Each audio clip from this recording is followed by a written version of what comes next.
Greetings. Welcome to Love Them Knives channel. LTK here. Kizer new knives 2017. Yes. Cool. Looks like somebody's been hanging around with Darrel Ralph a little while. And it's the Gunhammer. Yes, it is. And I saw the video on this from the SHOT Show in January of 2017. Now it's June of 2017. And we are in possession of such knife, which is cool. It is a heck of a recurve blade there. But yes, I mean, I've seen the HTM version of this Gunhammer. I think it's pretty much the same dimensions, 3.5-inch blade, 8 inches overall. And you know, Kizer, they've made two different gun hammers. So this is just one of them. You want to see the other one? No, you don't get to. I have no idea. I got paperwork somewhere. I'll show it to you. Swear to God. Swear to God. I like it. Darrel Ralph apparently was at the Blade Show in Atlanta, showing off the knives.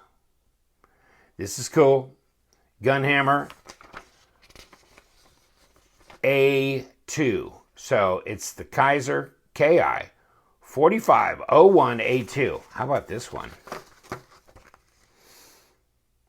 4501A1. Different blade design here. So, you know, I had to choose. So I went a little radical. I went with this one. And what does it say about it? Well, it's not quite 8 inches overall, 3.5-inch blade. Fairly thick blade stock, it looks like, 0.16 of an inch. And so that'd be about 4 millimeters.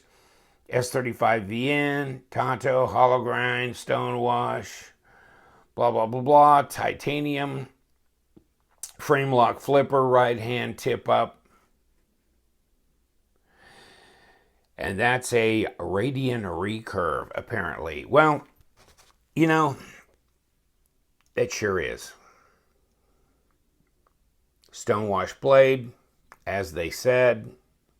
You got the Darrel Ralph logo here. It says Gunhammer here. It's got, looks like a serial number. That looks like a pretty low number. We'll have to auction this off for a minimum of $20,000. Just kidding. Okay, so, yeah, I guess they go for $220. Something like that.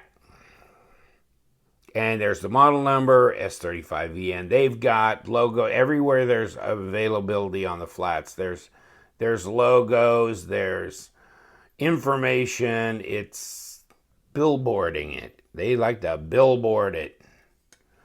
So does ZT. So, you know, God only knows. You just got to look past that. If you like a sterile blade, good luck. Good luck to you. This is really, check that out, how deep that milling is.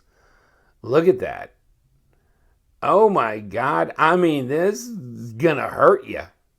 This is going to hurt you. That is some really aggressive milling. And I imagine that took about a minute or two to do as well. And look at the flipper tab. It looks like somebody bent, you know, a V-belt over, you know, like your fan belt that goes on a car or something. I mean, it's got these little tire track or these little tread tracks in here flipped over. That is really cool. I like that. And it gives you some traction. It really does. So, bam. And you know what? The action on this knife is really nice. Really nice. I couldn't stop playing with it. I got 4 or 5 knives in, and the one I kept flipping was this one. This action is really great. It's easy to disengage and close this blade. Real easy one-hander. Look at the pocket clip. Is that nice? Wow, that really goes with it. But look at the landing strip they did on here. I mean, if you can see it easier that way, or if I need to throw a little light on it, but you can kind of see how, let's not get too wild. See how they flatten that out like they did here, which kind of got me scratching my head. You know, I understand that, you know, I thought about it for a little while and then I go, yeah, if you have this aggressive pattern on the blade, I mean on the scale, when you go to slide this in and out of your pocket, this is going to grate away at the material of your pants pocket. So they gave it a smooth base underneath, so when it slides in and out and it's elevated above the aggressive milled area, so it'll slide in and out of your pocket. Well, I have no problem with that. I just wonder, why do we have an option for tip down? Didn't even say it in the Blade HQ thing that there was a tip down option. It said right hand tip up. But this is here for being able to flip the clip, and you can see by the curve of the clip, if you flip it, yes, that's the right base there. But you know, I think I'd have just done tip up only and skipped this and just left this patterned out like the rest of the knife, because that's weird. It almost looks like there's a pocket clip already there because they milled that entire base. Or if you're going to do that, just, well, I understand why, you know, you don't want to leave this rough texturing underneath the pocket clip. So you got to give it this total base. I guess they thought about this when they did this, but I would have skipped the whole tip down, because how many people go, oh, it doesn't have a tip down carry option? Forget about it. Now I think there's going to be more people that are going to go, this is just too weird for me. I wish they'd have just left it tip up and kept this as the pattern of the rest of this, you know, matching the rest of the scales. Just saying. Lock up. Pretty good. You've got an insert here over travel stop that you can kind of see right through here. So you're all hooked up with all the bells and whistles there, right? I do like this badass recurve design, and you know, that to me adds to the intrigue. I don't know if it's going to add to your intrigue if you go to sharpen it in the future. You may want the other blade style. I don't know. But yeah, that's pretty cool. Well, I mean, it looks like his HTM, you know, Handtech made Gunhammer as well, which, you know, some of those ones are more affordable, but they're aluminum scales of the ones that are in the $200 range. So this is titanium. Nice. And of course we have the pinwheel swirl on the pivot. At least it's not just a standard, you know, flat screw or whatever. So it's better than no design at all. Although there would be people argue with me on that. Really nice. Let's see. Will it cut a piece of paper? Yes. Yes, it will. And it seems to be pretty sharp there. Pretty sharp. Throw it away when more tree is dead. Standoffs. Nice and shiny. Pretty cool there. And you know what? I'm going to check. Yeah. I don't know. They're not magnetic. So can't pick up much that's magnetic here, except not even these screws seem to be, you know what I mean? And now I'm getting, but I've got the blade behind here. So I don't know. I mean, it almost feels the insert, I'm picking that up. I'm wondering if the screws are even steel or if they're titanium. I'm not getting much, and I'm not getting anything. So that's interesting, which might lend itself to, electrical current anodizing if you wanted to pimp this thing out, which it could be done. 3.5-inch blade overall, and on this knife, which is very EDCable. Overall, 8 inches, just under. Between 7 and 7/8 and 8. Just about a 16th. Maybe. Oh, did you see the millimeters when we did that? Yeah, about 85 millimeters on the blade and 20 centimeters overall. That kind of thing. Now, blade stock. 0.160, that's got to be 4 millimeters all day long, and it is just a skosh over 4 millimeters. Thickness on the handle, if we get it in the right place, 13 millimeters.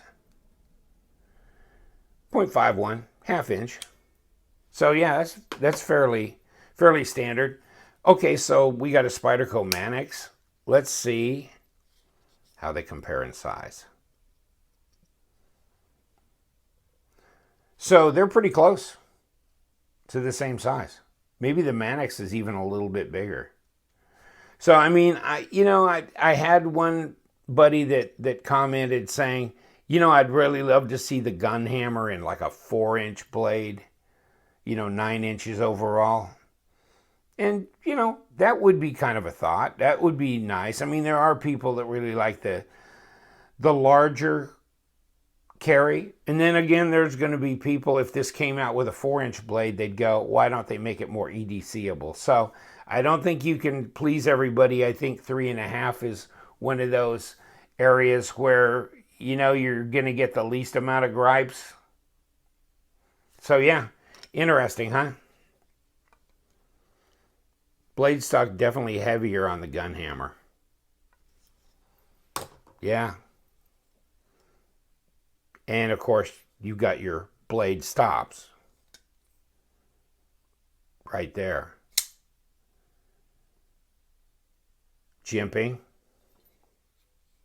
Any other traction points around here other than the entire knife? This thing is wicked. I mean, that is some heavy milled surface. I mean, you can feel it, and it will. I mean, it's not real sharp, but I mean, you grate your finger on there enough, you're gonna give up some skin, I think. That's how aggressive that is. It's there. I've already got skin cells. I'll get my DNA on there. Cool. What do you think it weighs? It's not a huge knife, but probably it doesn't feel all that light. Well, it's under 5 ounces. What can I say? You make it a little under 8 inches overall, 139 grams. And it's a little under 5 ounces. It's pretty carryable. Comes in a pouch. Big digicamo. I mean, some viewers are saying, hey, the camo pouch, come on, really? Maybe just a maroon or gold or, just some, do we need to do this? You know what? You're getting a pouch. You're at least getting a pouch. And 2 little extra accessory. And this is heavy duty and big zipper. I'd like to bitch and moan about it, but I'm not going to bitch and moan about it because I could name companies where you get a flimsy little cardboard box for a $200 and some knife, and that's it. And it's good luck, sayonara. Okay? So, hey, and with these Bladesmith series knives like this is, and it actually, the knife slides in here and then into the pouch. You get the idea. Kizer paperwork. Oh, yes, a nice microfiber cloth as well. Oh, yeah, and extra hardware. I mean, just saying, nice setup as far as I'm concerned. I'm not going to bitch and moan about it. Plus, a really nice quality crush-proof box. And it doesn't end there. It just keeps getting better, right? And then the outer box, which is a real shiny, waxy. I mean, this is about all you get on some knives that will remain nameless. That you get just a box. The knife comes in a bubble pouch. That's all, folks. No zipper pouch, no extra hardware, no microfiber cloth. Enough said. Enough said. I mean, I think I'm making a point here, but pretty knife, though. This, I don't know, dude. I really don't know, guys. I'm just happy. I'm a right-hander, and I do prefer tip up. So this could go away. Have I dwelt on that enough? I'm sorry. I didn't mean to just because the rest of this is really so cool. I really do like it. And you know, at 220, I think it's a very doable. Oh, the action's great on this. Wow.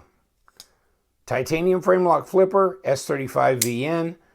Great action. No blade play. Perfectly centered.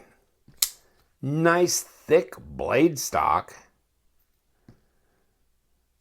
And just the action is wonderful on this knife. Didn't have any problems with the pivot backing out so far. And it's been flipped a little bit. Nope. Still solid there, and no blade play. I mean, no lock rock. So I wouldn't expect to have any on any of these knives anyhow. So it would be a shock. But no, these are solid. This one is it just feels so good in the hand, and this texturing is really, really cool. I don't know. It just feels good to kind of have that texturing actually on a titanium knife. And it's, this is one that'll slip right in the pocket. Hate to say it, but it's pretty easy in and out. And still, you got a nice milled pocket clip. So, wow. I don't know. I really do like it. I like this iteration of it, but the other blade would be maybe more sensible from a lot of different aspects. But when did sensible ever come into the equation? Just saying. Yes, I understand. All right. Thank you so much for joining me. Subscribe to my channel, please. Well, if you do, then you're eligible for the giveaways, which we do fairly frequently. I mean, usually as we hit some kind of benchmark on subscribers, we have a celebration and a big giveaway, multiple items. So do that if you want. Or watch, be a lone wolf, no problem. Come visit when you want. You know what we do around here, though. We love them knives. Stay sharp.